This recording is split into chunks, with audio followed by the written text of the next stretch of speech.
guys, welcome back to another week on Eyes on the Fear. No competitions this past weekend. We do have some coming up, but relatively quiet this week. But we do have a big celebration. Our 1-year anniversary was this past Friday, and we did a little giveaway on Twitter.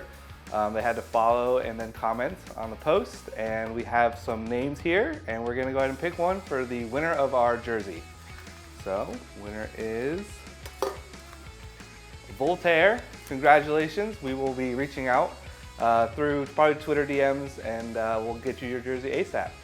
But otherwise, this past week, me and Lauren kind of went over what's been going on in the esports space concerning a lot of the budget cuts and teams kind of moving on in different phases.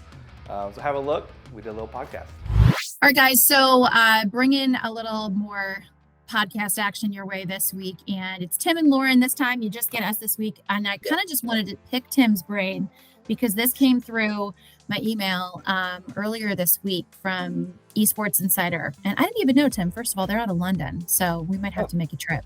I guess we got to go to London. But we were, I was looking through, and the first thing that popped up was those layoffs, and this is a massive layoff. So this is with CLG, and this was just a few days ago, reportedly laying off almost all the staff amid a potential acquisition by NRG. That's supposed to happen today, Thursday.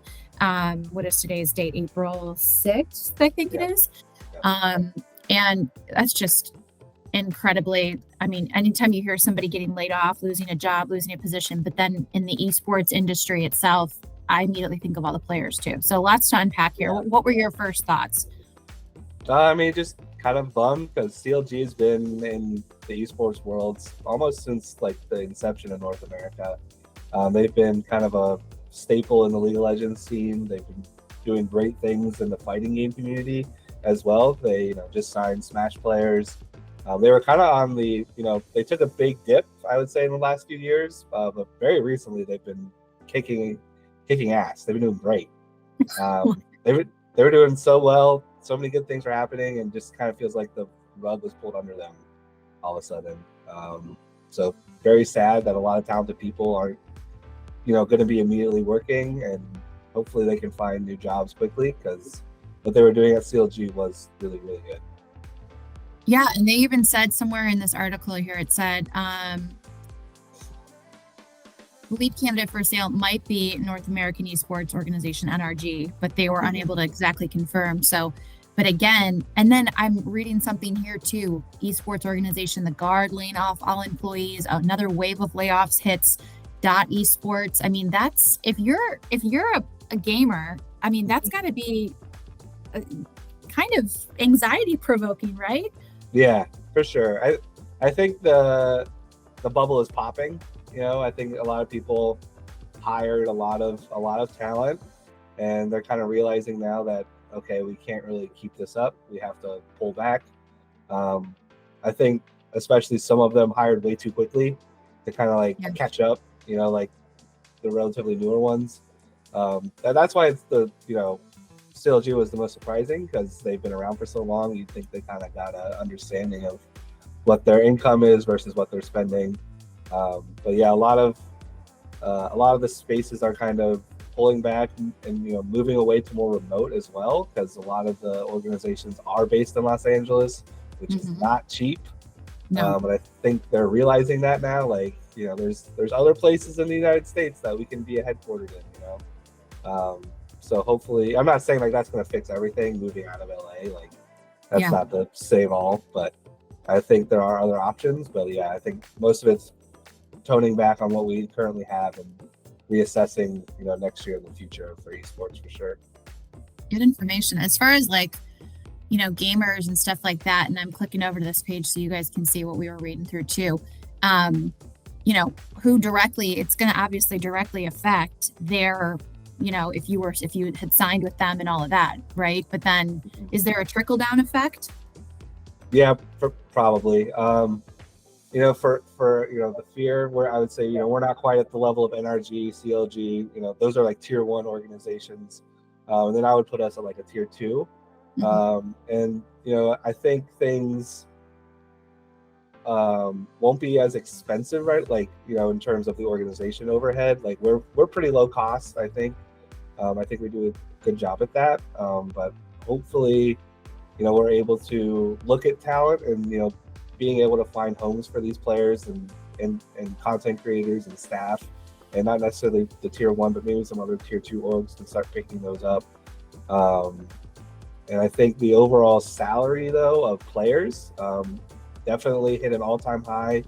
In League of Legends, there were rumors of a $6 million player, and that's extremely high for a player that necessarily isn't bringing back revenue through broadcast rights, ticket sales, things like that from the organization. So I think certain player salaries will start to dip. Some communities might not be affected as much as others, for sure, but I do think there'll be an overall lower floor for players, for salary wise. And obviously there's a lot of money exchanged there, as you were talking about.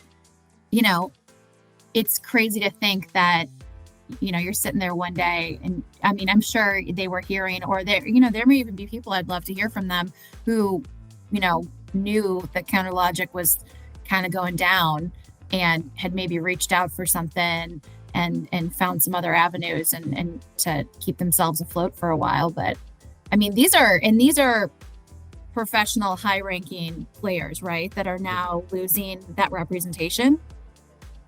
Yeah. Wow. The last, like we talked about earlier before this, the two Smash players for CLG just signed with them a couple months ago, and now they have to redo that whole process. So that's super stressful on their end, I bet. Very kind of like just unfortunate for them, and they just redoing that whole process just sucks. Like, it's not fun for either side, and I feel for them for sure. Yeah, I do too.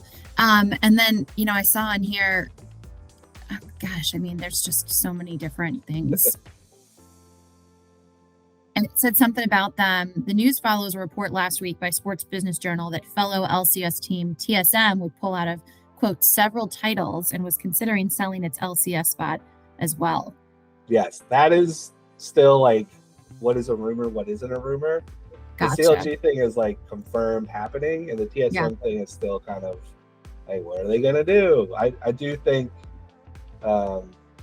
they're moving away from spending a lot of money.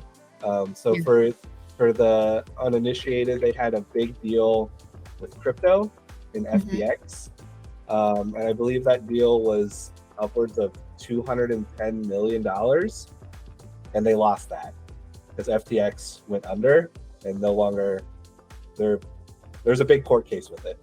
Wow. And so TSM lost that deal, and I'm sure that just shook their entire company, because that was money they were expecting to have come in for the next decade, and it's not there anymore.